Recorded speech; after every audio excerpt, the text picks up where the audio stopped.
자, 수원 화성에서 리튬 전지 공장에서 대형 화재가 생겼는데 생각보다 너무 많은 인명 피해가 났습니다. 관련된 기사 보고 언론에서 다루지 않는 몇몇 내용에 대해서 다시 짚어보도록 하겠습니다. 네, 어제 오전 10시 31분 경기 화성시에 있는 리튬 전지 공장 아리셀에서 화재가 발생했습니다. 당시 근무 중이던 사람은 모두 102명인데 그중 노동자 22명이 숨지고 2명이 중상, 6명이 경상을 입었고 실종자는 1명입니다. 숨진 노동자 대부분은 외국인으로 알려졌는데요. 중국인으로 알려져 있습니다. 네, 이번 사고는 국내 화학공장 화재 역사상 최악의 인명피해를 냈습니다. 지금 속보는 사망 실종자가 23명이고 한국인이 2명에서 5명으로 늘어났다. 이런 얘기가 있습니다. 근데 이게 단순 화재 상황에서 어떻게 이렇게 많은 인명 피해가 났느냐라는 부분인 거예요. 저는 첫 번째로 화재 예방에 대한 문제를 먼저 얘기를 하고 싶습니다. 특히 이런 화학전지, 리튬전지 관련된 사안이 화재가 생기게 되면 이거는 대형 화재로 이어질 수밖에 없어요. 왜냐면 이 리튬이 들어가게 되면 리튬이 폭발을 하는 데다가 열이 순간적으로 1500도 이상을 오르기 때문에 일반 전기차 화재가 나더라도 일단 차가 화재가 나면 무조건 대피하고 도망을 가야 됩니다. 네. 끌려고 하면 안 되고. 네. 끌려고 해서도 안 되고, 있어도, 이거를 노력해서도, 이건 뭔가를 시도하는 자체를 하지 말라고 돼 있어요. 그러니까 전기차가 도로에서 화재가 나면 움직이지 말고 차에서 무조건 떨어지고 소방서에다 연락해라. 라고 얘기를 합니다.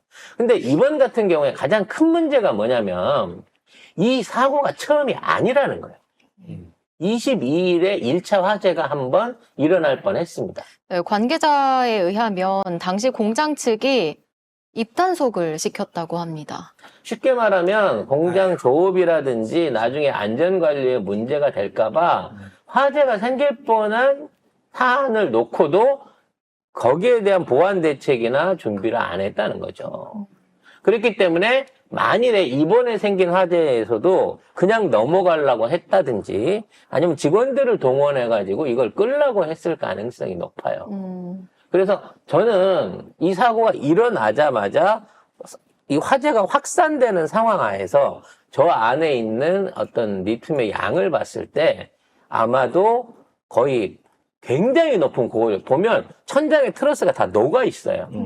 그러니까 불길이 많이 올라간 건 아니에요. 여기 보시면 알지만. 이게 소방대원이고 네. 천장입니다. 이게 보시면 알지만 이게 그을린 자국이 아니라 열에 의해서 화재를 통해 갖고 연기에 의해서 그을린 게 아니라 강력한 열에 의해서 바싹 구워져 버린 거예요. 그러니까 저 정도의 작업장에 화재가 일어나는 순간 인근 이게 벽에 막혀져 있다고 하더라도 사람들이 거주하는 그쪽에서도 이미 저 폭열로 인해 갖고 열 반응에 의해 갖고 일단 노동자들이 거의 즉사했을 것이다라는 생각이 듭니다. 처음에는 이제 소화기로 불을 끌려고 했대요. 근데 그게 꺼지나?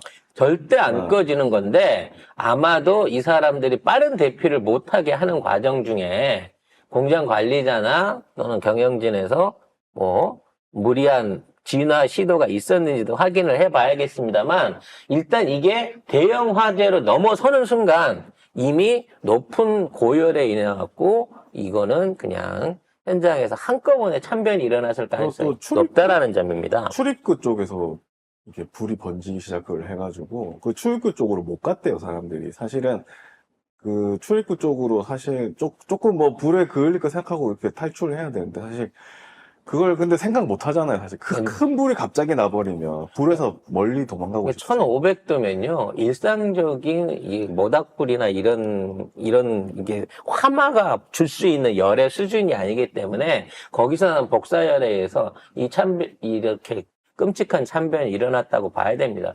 그리고 이제 화재가 이게 진압되는데 거의 8시간 이상이 걸렸잖아요. 이 자체도 이 소방서의 대응도 미흡했던 거예요. 무슨 얘기냐면 물을 뿌렸단 말이에요. 근데 이게 잘 보시면 리튬 배터리입니다. 그러니까 리튬 이온 배터리 같은 경우 우리가 쓰고 있는 휴대폰 이런 거는 리튬 이온 배터리잖아요. 이런 거 불나면 물에다 집어넣으면 꺼져요.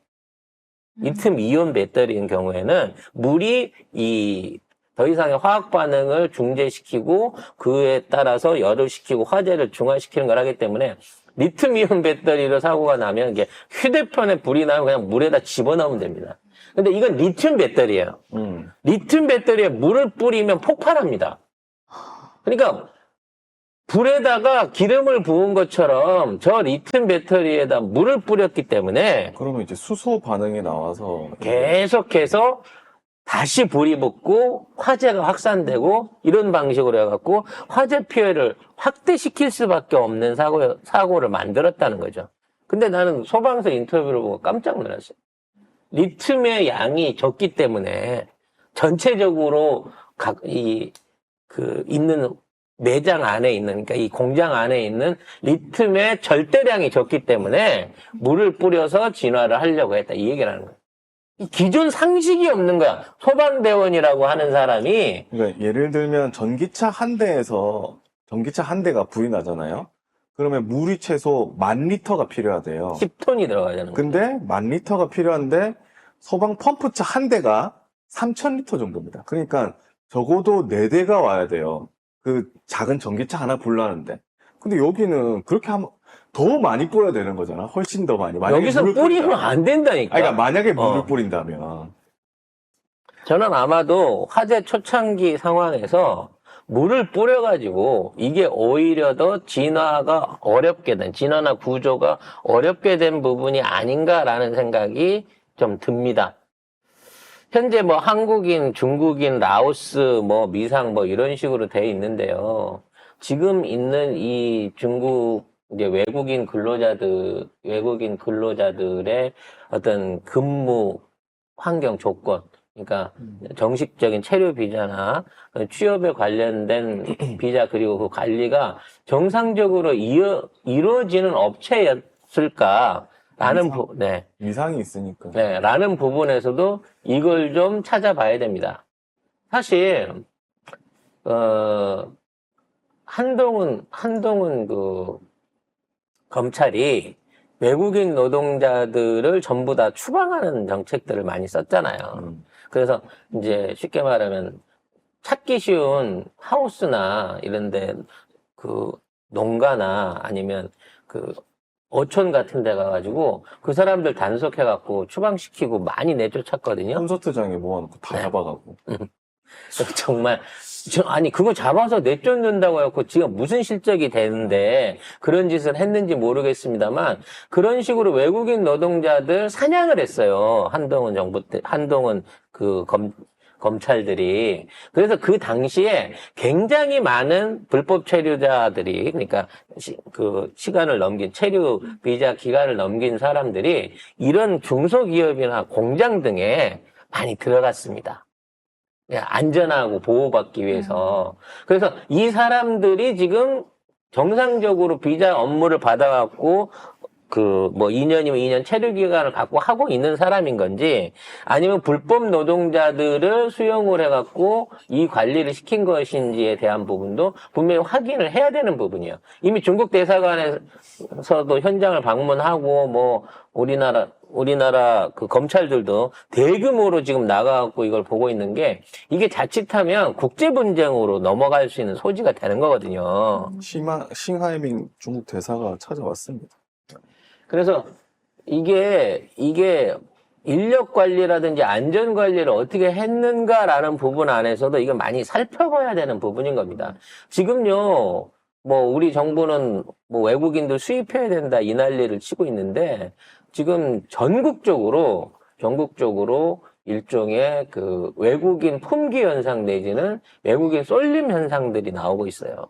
우리 토마토 농장도 똑같이 지금 그 피해를 보고 있습니다. 속찬이네 토마토. 네. 네. 이게 뭐냐면 하우스 작업을 하는 사람들은 한국 사람은 거의 찾을 수가 없어요.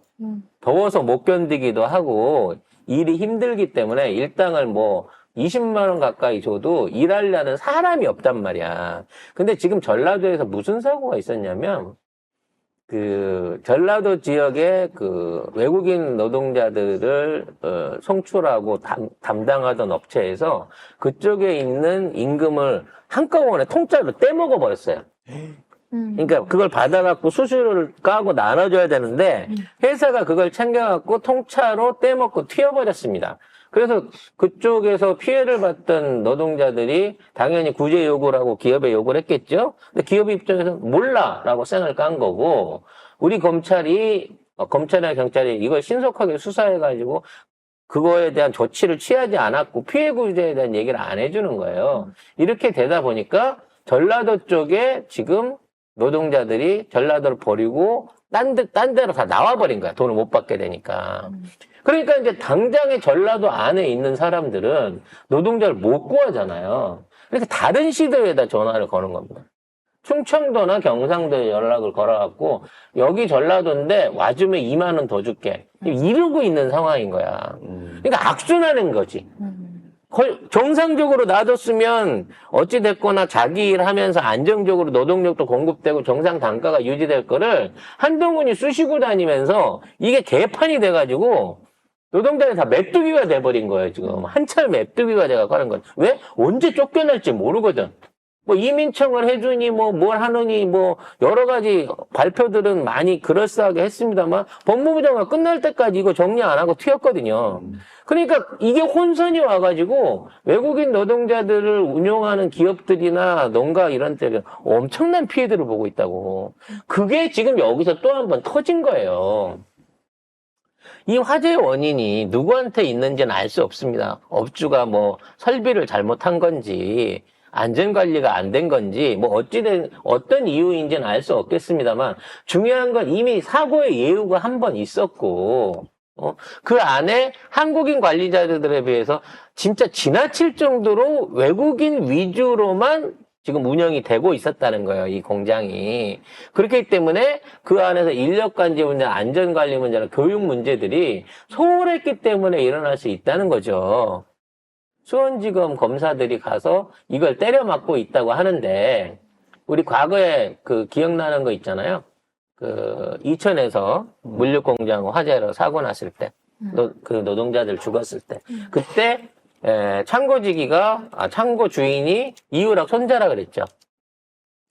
그래서 그때 검찰들이 중앙에서 윤석열이 내보냈어요. 중앙에서 내보내갖고 건물주를 무혐의 처리해주고 단순 화재 사고로 마무리 진 적이 있거든요. 이번에도 수원지검에서 대규모 인력이 갔습니다. 만일 이 업주가 김건희하고 빽이 있다고 치면 또 단순 화재로 무혐의로 넘어갈 수 있는 거지만 이거는요 여러 가지 면에서 안전 문제, 그 다음에 인력 관리 문제, 그 다음에 사후 조치에 대한 모든 문제까지 아마 지금까지 있었던 화재 사건 중에 가장 복잡한 화재 사건이 될 거예요. 그리고 중국이 이 건을 외교적인 문제로 확장해서 벌릴 가능성도 남아있기 때문에 이 화재, 단순한 화재에서 끝나지 않는다는 점을 좀 생각을 해야 될 것 같습니다. 마지막으로 그나마 다행인 거는 여기가 이제 완제품 검수하는 공장이었고 2층이었기 때문에 피해가 좀 덜했다는 거죠. 바로 옆동에 리튬 원료가 있었는데 만일에 그 리튬 원료에 불이 옮겨 붙었다고 하면 거의 핵폭발까지는 말 못하겠습니다만 그동안 있었던 어떤 폭발 사고보다 큰 사고가 날 뻔했었고 그리고 그로 인한 사전 대피 명령이나 이런 것들이 이번에 전혀 없었어요. 쉽게 말해서 여기 불 났고 여기 원자탄이 지금 불이 붙을 수 있는 위험 상황 속에서도 주변에 있는 주민들이라든지 업체들을 대피시켰다든지 그에 대한 사전 방어 조치를 했다든지 이런 거 전혀 없는 상황에서 이 불이 꺼졌으니까 망정인 거지. 만약 이게 옮겨 붙었다고 치면 정말 상상도 할 수 없는 큰 사고가 날 뻔한 정말 위태위태한 순간이었다는 겁니다. 이래놓고도 무슨 아직도 윤석열이랑 이 정부는 무슨 규제 완화. 맨날 이런 소리 하잖아요. 이거 말이 안 되는 소리예요. 이거 나중에 이거 누가 했는지 몰라도, 어떻게 부인했는지 몰라도, 과연 중대재해처벌법에 이거 업주가 처벌받을까?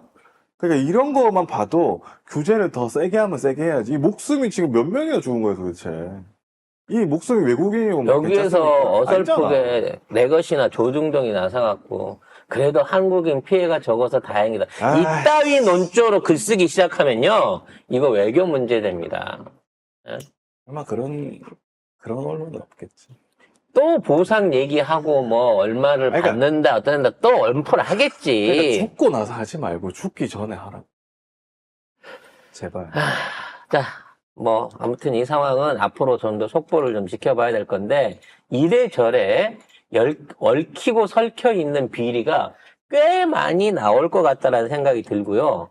앞으로 한국의 그 2차 전지 사업에 있어서의 어떤 그 굉장히 심각한 일종의 약점을 드러내버린 게 아닌가라는 걱정도 이게 좀 됩니다. 아마 그 한국 2차 전지 사업 관련된 주가들의 어떤 뭐 출렁거림이 충분히 있을 수 있을 만한 굉장히 큰 사건이다. 그리고 화제가 될 것이다라는 말씀 드리고 싶네요.